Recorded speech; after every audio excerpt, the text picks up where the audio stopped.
I can feel the blood creeping up from the heathens. Got will, got fight, got pride, got reason. If they wanna go, we... Bonjour à toutes et à tous, aujourd'hui on passe sur la finition du bas de caisse sur le Jeep. Je vous montre quel produit j'utilise et comment ça marche. C'est parti.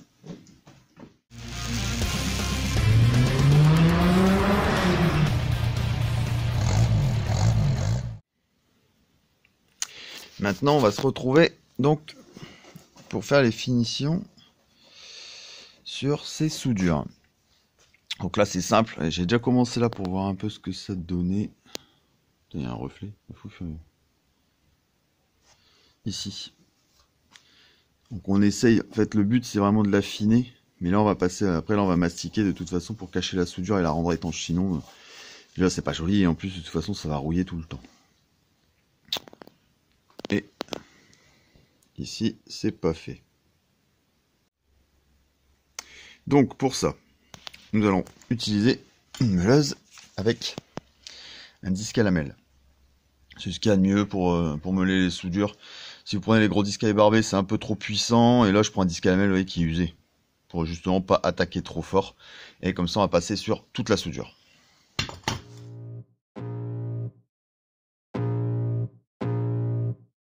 I can feel the blood creeping up from the heathens. Got will, got fight, got pride, got reason. If they wanna go eat, then you know I'm gonna feed them. If you're coming for me, hope you're ready for a demon. I got eyes in the back of my head, I'm seeing. Take me for granted and you know I'm leaving. I'ma take what's mine with the webs I'm weaving. I could take this crowd from seeing to believing. Got a taste for blood and my tongue keeps bleeding from the... Voilà en gros ce qu'on obtient après avoir passé le disque à lamelles. Là on voit c'est pas lisse, mais je m'en fous puisque là je vais le mastiquer complètement. Donc c'est pas un souci. Si évidemment vous faites ça sur une partie visible, il faut atteindre quasiment le côté lisse pour qu'il n'y ait pas de défaut apparent. Donc voilà, on a fait ça sur toute la longueur. Et maintenant on va pouvoir procéder au mastic. Donc là on va parler un peu produit. Pour commencer, j'utilise du Ferrose. C'est un traitement contre la rouille qui marche plutôt pas mal. Il est pas donné. Dans la mémoire, c'est aux alentours des 45 ou 50 € le litre. Après, on n'utilise pas beaucoup. Avec un litre, j'ai quasiment fait toute la resto du Jeep et il reste un fond dedans. Et j'ai même fait d'autres traitements sur d'autres choses avec. Ça marche pas mal. Je le passe en deux couches. Je mets une première couche, je laisse sécher, je remets une deuxième couche vraiment aux endroits rouillés. Ça tient moyennement sur les endroits qui sont pas rouillés, parce qu'en fait il y a une action, en fait la partie devient noire. J'en ai mis justement sur la partie arrière que je viens de faire là, donc je vous montrerai l'effet que ça donne. Sur les parties qui sont pas rouillées, ça tient moins bien, donc il faut éviter de le tartiner à grand coup de pinceau sur toute la surface, ça sert à rien. Donc ça, pour traiter la rouille.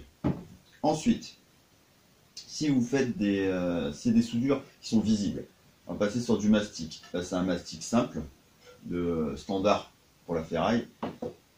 Et là, vous avez du mastic plastique. Moi, je vais plus facilement avoir tendance à utiliser le mastic plastique. On va me dire, oui, c'est pour le plastique, on ne le met pas sur le métal. Oui. Oui. Mais, j'ai déjà fait plein de fois, c'est un mastic au final qui est souple. Et je ne sais pas la différence exactement qu'il y a dedans, mais ça fonctionne très bien. Je le mets sur du métal, j'ai aucun souci. Il craque beaucoup moins facilement que l'autre. Donc si vous avez un peu de mobilité dans les pièces, si jamais ça se met à vibrer pour une raison ou pour une autre, surtout sur ce genre de machine, ça vibre beaucoup. C'est parfait. Moi, c'est ce que je mets pour les soudures qui vont se voir et pour toutes les réparations, partie carrosserie, qui vont se voir. Ensuite, ça c'est le produit dont je vous ai parlé. Ça, c'est ce qu'on va mettre sur le bas de caisse, sur la partie basse. J'aurais été même limite tenté de le mettre sur les soudures qui sont visibles, puisque moi, c'est à l'intérieur des portes, et je m'en fous un peu de la finition. Mais je vais quand même essayer celui-là pour voir ce que ça donne, si je réussis à récupérer un truc bien propre. Sinon, ça, c'est vraiment pas mal du tout. Ça ressemble beaucoup au joint d'origine. vous allez retrouver sur les caisses qui sert à monter qui sont sur toutes les parties d'aile. Vous voyez étalé au pistolet, ça fait des gros pâtés. Ça ressemble un peu à ça. Là, il s'étale au pinceau. Franchement, c'est pas mal. C'est bien solide à la fin, bien étanche. J'en ai mis partout. Il y en a plein à l'arrière sur le Jeep. Au niveau du coffre, le coffre, après que je l'ai ressoudé, que j'ai refait toutes les parties, j'ai tout fait avec ça. Franchement, c'est vraiment top. Je vous mettrai le lien de toute façon dans la description où j'ai trouvé ces produits-là. Donc ça, c'est le SIL 12. Ça permet surtout de rendre les soudures étanches. Avec la flotte se stagne dedans. Et ça, c'est l'anti-gravillon que j'ai mis en dessous, que je vais mettre sur la partie intérieure du bas de caisse et le dessous. Et c'est là où je ne sais pas si j'utiliserai pas ça pour la soudure visible, parce que j'aurais bien mis ça sur tout le bas de caisse. C'est un anti-gravillonnant qui est un peu goudronnant. En fait, c'est un peu caoutchouteux. Ça donne une finition mate et anti-choc, quoi.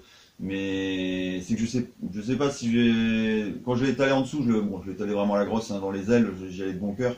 Je sais pas si on arrive à avoir quand même une finition assez propre au niveau bas de caisse, au niveau de la partie visible. Donc j'ai déjà d'abord mettre une couche de noir mat comme j'ai mis sur le pare-choc arrière et comme j'ai déjà mis sur l'aile arrière, sur la partie basse. Et je verrai si je rajoute ça par au-dessus. De toute façon, par la suite, il aura, je pense, une peinture Raptor complète. Donc il sera protégé entièrement.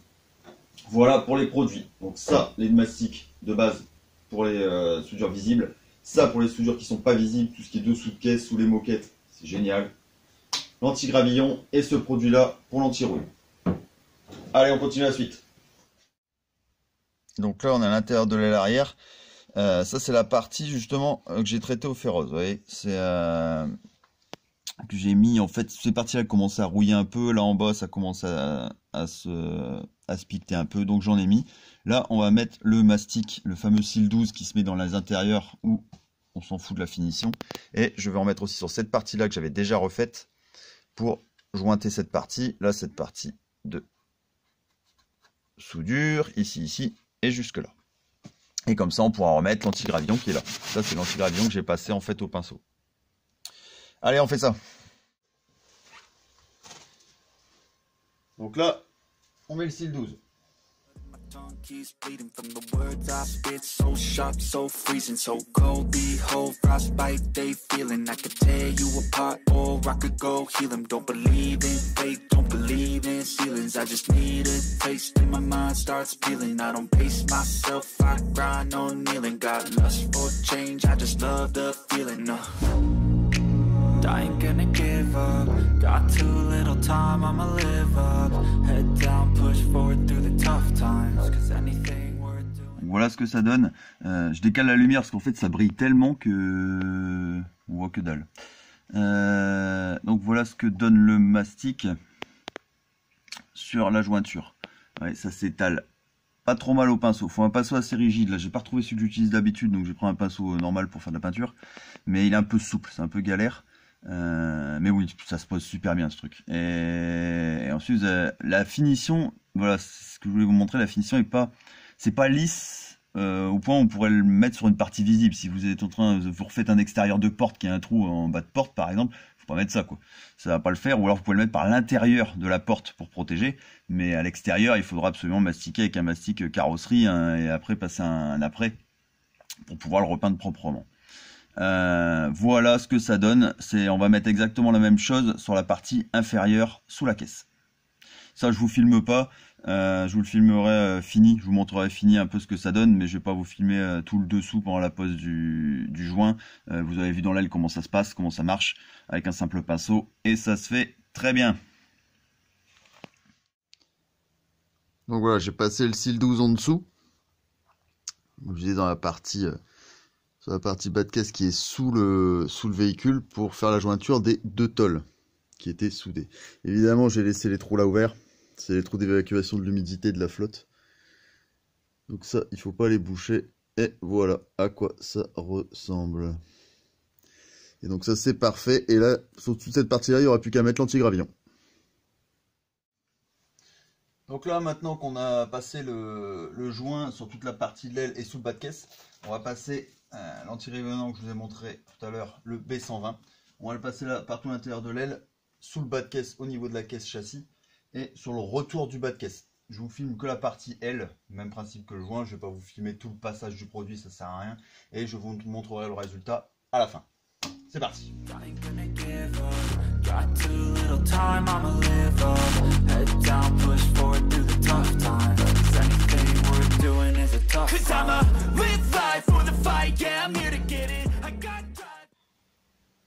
Donc voilà ce que donne après la pose au pinceau.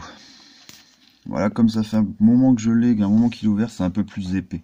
C'est moins lisse que cette partie-là, si on veut. Mais bon, moi ça me gêne absolument pas, c'est dans l'intérieur de l'aile, donc je m'en moque complètement. Et donc voilà, c'est protégé sur cette partie, et je vous montre le dessous. Donc voilà, en dessous, et là c'est pas encore totalement sec sur ces parties. Là j'ai été un peu plus généreux vu que c'est le coin, de toute façon je remettrai une deuxième couche. Parce qu'on voit que c'est pas complet, c'est pas bien uniforme sur le dessous. Et là, sur le retour où il y avait les soudures. On voit bien la différence, en fait je me suis arrêté ici. J'ai refait toute cette partie là, et là c'est encore l'ancien. Donc on va voir si je remets une deuxième couche ou pas partout. Là je pense c'est sûr j'en mettrai une deuxième. On va voir si je remets une couche partout juste avant la partie châssis qui est là. Ça c'est le châssis du Jeep ici. Donc à voir. Enfin voilà, je trouve que c'est relativement propre quand même, c'est pas mal. Ça protège bien. Et avec ça au moins t'es tranquille, tu peux taper de la flotte, un bon coup de jet d'eau. Et c'est nickel. J'ai eu une galère de sauvegarde, j'ai perdu des trucs en route. Donc là la suite c'est la partie bas de caisse qui est visible dans l'intérieur de porte. Donc on va mettre ce mastic là qui est le mastic polyester, là pour le coup le mastic plastique comme j'avais expliqué avant. J'utilise ça pour les vibrations. Donc la suite c'est ça, qui fait suite à l'aile, protection de l'aile arrière et du dessous. Maintenant on s'occupe de la partie visible avec celui-ci. Je vous montre ça. Always have a vision, I go by at night, I be in my feelings, I'ma be fine, need time and I'll soon be winning, I live life for the fight, yeah I'm here to get it, I got drive, got sight, always have a vision, I go by at night, I be in my feelings, I'ma be fine, need time and I'll soon be winning. I can feel the blood creeping up from the heathens, got will, got fight, got pride, got reason, if they wanna go eat, then you know I'm gonna feed them, if you're coming for me, hope you're ready for a demon.